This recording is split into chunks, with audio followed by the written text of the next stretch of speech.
Hey guys, GasGuzler here, and welcome back to another video finally. Behind me is a 302 out of a 94 F-150 with 300,000 miles. Now this wasn't really a video I was going to make, this was for my own personal entertainment, but I figured some of you guys might enjoy seeing this, so we're going to tear this thing down and see how bad it really is. Let's get right into it.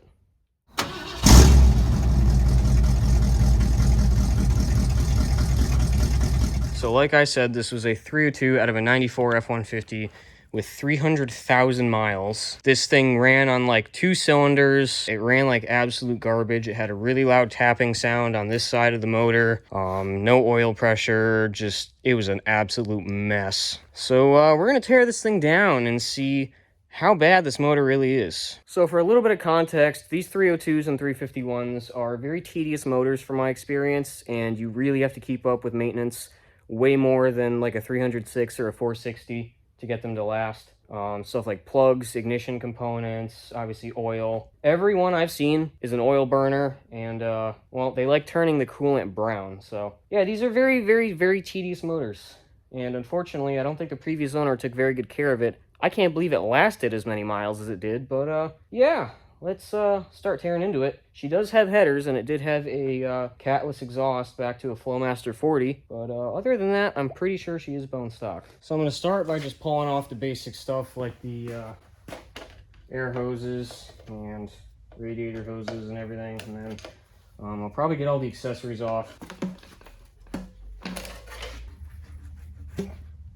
Yeah, that's about what I was expecting. This is what was going through the cooling system, so these are notorious for that. I don't actually know what causes it, but I'm gonna go ahead, yank the belt off. I'll try to get all the accessories off. I think these fans, yes, they are like the 70s trucks, and the fan unbolts instead of that big hex nut.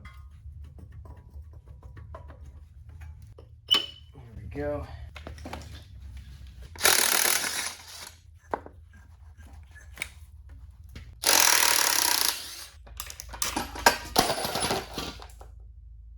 Then. So we've got the smog pump down here, or air pump is what it actually is, and all the lines that go with it.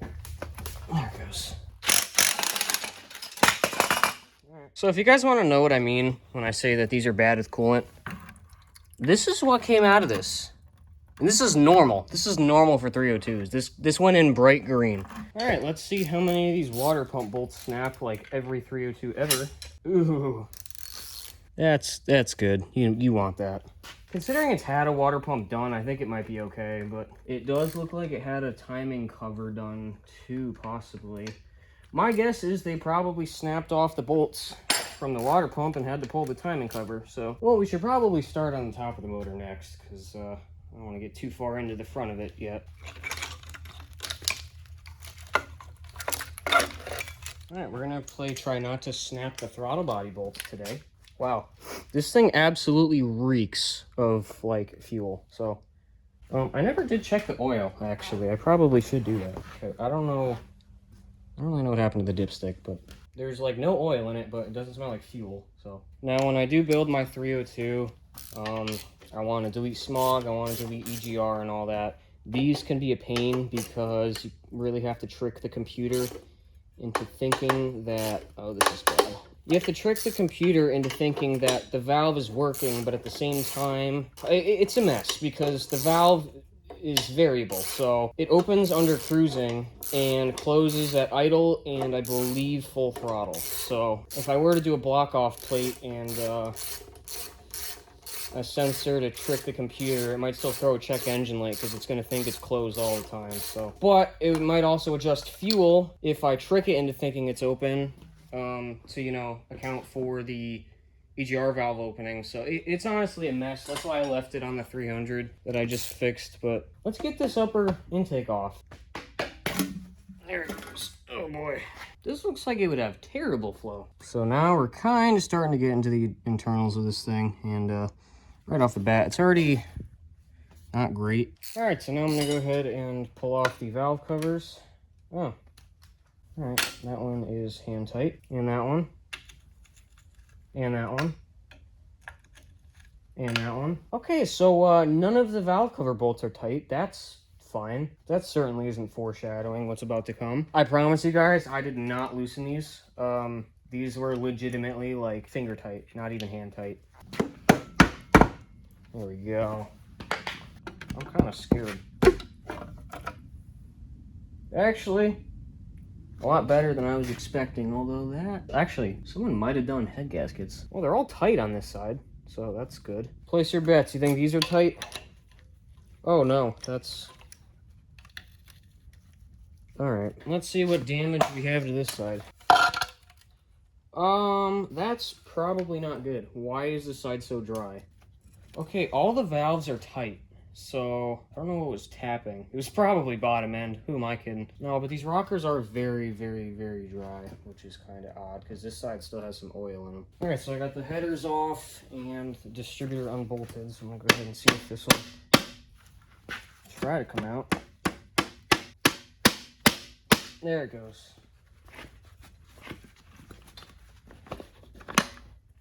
There she is. Alright, I got all the intake bolts off, so it should hypothetically pop off now. I mean, it's not the worst I've seen. It is very clean, but I guess now we could go ahead and pull the heads off. Well, I can already tell you right now, something really bad happened. And possibly a cracked piston. Oh god. So all of our cylinders look really good except for this one, which has a ton of like carbon deposits or something built up on that piston. And it is, it's full of oil. So this side does look a lot better. This one does have quite a bit of buildup, but not as bad as the other side. And the rest kind of just, you know, look normal. But back to the head. You got 3 consistent cylinders, and then don't really know what happened here. This one does have oil buildup. All right, now we can go ahead and pull our oil pan. Scared to see what's underneath this.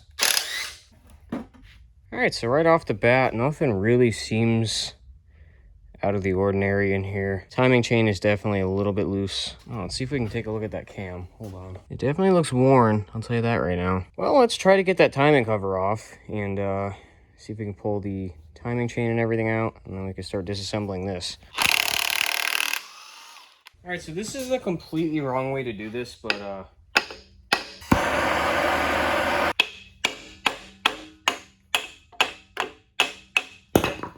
there we go. Oh, it would appear that I broke the timing cover. Okay.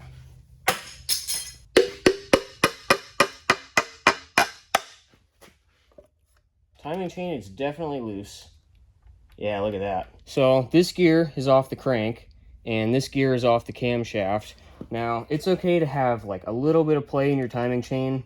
You don't want it too tight, but this is a bit absurd. And watch this.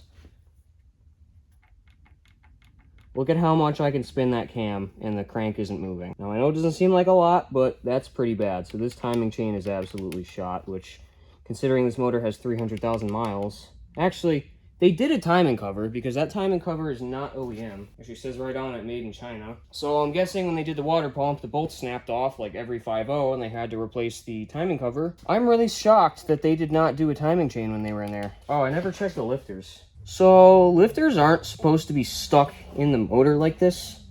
They should pull out like that. They definitely got wear. Looks like a lifter to me. I don't really see anything wrong with them, but... Alright, well, let's get this timing chain off, get the cam out, and we can have a look at that. There we go. I gotta pull the lifters out first. Here she goes. She does look pretty worn. I don't know if that's normal or not. The 4.9s I took apart surely didn't look like that. Actually, hell, I blew those motors up and they still didn't look worn like this. Oh yeah, no, look at that. So it's kind of hard to tell, but it almost like bows down in the middle. It's got a curve to it, so I don't know. Someone in the comments tell me, am I right? Is this pretty worn? Because it sure as hell looks like it. Again, I don't really tear apart motors that are good because, you know, I use them, so I don't really know what good actually looks like. Interesting. Should we see how fragile this is compared to the 300? That's actually kind of surprising. Okay. Okay, I gotta give it props. That's not bad. Oh, I forgot about all the lifters I put there. Okay, well, yeah, let me turn this thing upside down and then I can start pulling apart the bottom end. All right, oil pumps off. Oh, fun. So this is what my friend warned me about. These stupid oil pump shafts. Oh, all right, well, it's gone now. Oh yeah, by the way, if you want to take off rod bearing caps, don't hit them, especially side to side. That is not good for them. What the?